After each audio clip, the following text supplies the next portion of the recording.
Hi there. It is I, Darth Geekula, aka Rich, here with a kind of quick video. It's a Saturday evening, technically Sunday morning. It's been a beautiful day here in where I live. So I visited a yard sale, and I have a little yard sale find. I also visited a Walmart, which is like a yard sale, but not really. And I had another find there, which I will show you. But first, I want to debut a segment that I like to call Darth Geekula versus the Internet. I used to have the ability to just ignore things on the Internet that were stupid or had the potential to bother me. I could just ignore it. I've lost that ability, which is sad. So sometimes I see comments on Facebook that bug me. One such comment on Facebook bugs me, period. I'm in a lot of Star Wars groups, obviously. I won't have to leave them all because people keep posting The Force Awakens spoilers. But a guy was basically talking about, how hugely important James Earl Jones' voiceover work was to the Darth Vader character, which everyone should agree with. It's an amazing voice performance. He's awesome. That voice, it's menacing and scary, and it's perfect. It's perfect. He then went on to decry anyone that thinks that David Prowse, who did the physical acting of Darth Vader, he was actually in the suit. That he's no good. He just basically walked around. He's just a stuntman in a suit, which is not true. I mean, I know people have opinions. He was doing a physical performance as Darth Vader. He wasn't just walking around. The gestures, the hand gestures, the way he walked, the way he carried himself were, I'm not even going to say equally as important, but were extremely important to Darth Vader, to that character. And this guy just didn't like David Prowse for some reason. So I said, a physical performance like that is important to the character. I talked about Andy Serkis and Doug Jones, some guys that do some really well-known physical acting, but it's not always their voices that are heard. And and then the guys challenge, well, prove it. Show me a clip on YouTube. And I just said, I don't think I'm going to change your mind, so we can just leave it at that. So anyway, David Prowse, who did the physical acting of Darth Vader, wore the suit.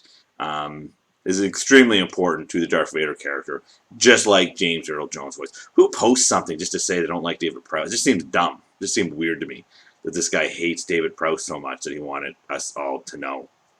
Anyway, so that was Darth Geekula versus the Internet for today. Sadly, we might have a few more of these segments. But quickly, let's get back to my finds. I said I went to a yard sale today. There were many yard sales, and I was out, and I should have went to all of them. But when I go to a yard sale and I don't find anything that I want, I am soul-crushingly disappointed. So I just went to one yard sale that I knew had toys in it because he had made a post on a toy group that I'm on Facebook. So I went just to that one. Nothing vintage. He had a few kind of cooler, newer stuff. Cooler, newer. I shouldn't have said it like that.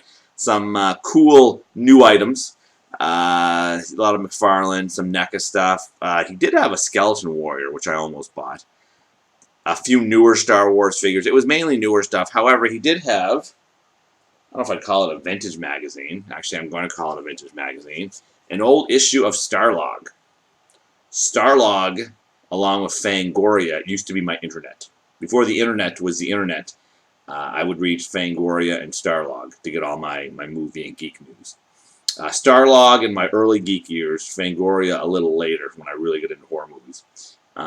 So it's not super old, but it's before Return of the Jedi came out.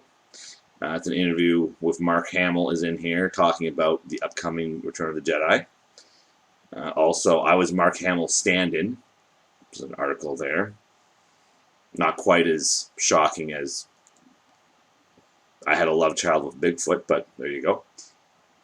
So yeah, I saw this. Well, that's cool. I like getting old magazines. I used to love Starlog in the day.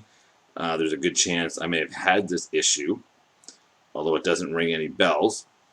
What's really cool is there is a Raiders of the Lost Ark centerfold, which is cool. I don't know if Temple of Doom had come out yet when this magazine was published. Also very cool, a bunch of hats I would love to own. yes, before Hot Topic, this is how you would get your cool pop culture hats. Anyway, so yeah, really cool. I bought it for $1. He also had a retro Battlestar Galactica magazine I also would have got, but he wanted $2 for these 3 magazines. The other one was just like a Rolling Stone, which didn't have anything sort of geeky on the cover. I would have picked up the Battlestar Galactica. It was a Battlestar Galactica poster magazine, but I just was able to scrounge up $1. I don't know why I went to a flea market with no money on me, but also an article on Superman 3 that was going to be coming out soon. That movie was not my favorite Superman movie. Oh, look, it's Lou Ferrigno's Hercules. Little article on that. I will probably peruse this. Oh, an ET mask. I will probably read this, and then some of my magazines I want to display. I've been framing.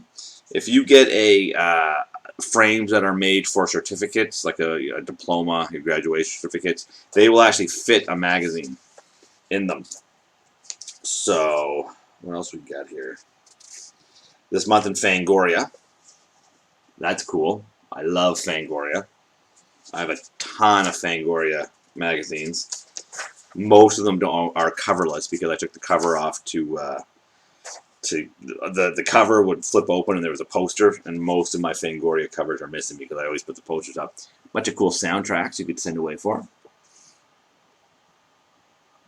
So there you go. That was very cool. All right, this video is going longer than I ever intended it. After the yard sale, I did take a trek to Walmart, and I found a Hot Wheels toy. They have these sort of movie Hot Wheels series, and it is Christine. And I bought this. I looked at it. I'm a huge horror fan, and if you're a horror fan, you at least like Stephen King, if not love Stephen King. And not only is Christine the movie based on a Stephen King book, it's directed by John Carpenter, one of my favorite horror directors. And I thought, you know what? I need to buy this. So there you go, the 58 Plymouth. I only know that because I just read the front of it. I know this car as Christine, based on the demonic car, killing car book by Stephen King. So yeah, that was really cool to find that. So I also picked that up. So there you go, guys. It's a very quick haul video and a little internet rant on my part. I will be checking back soon. Hopefully, it's Saturday as I record this, which means Force Friday is 6 days away. Hopefully, I'll be able to do a video where I have a bunch of cool new Star Wars toys. All right, guys. I hope you all have a great weekend. See ya.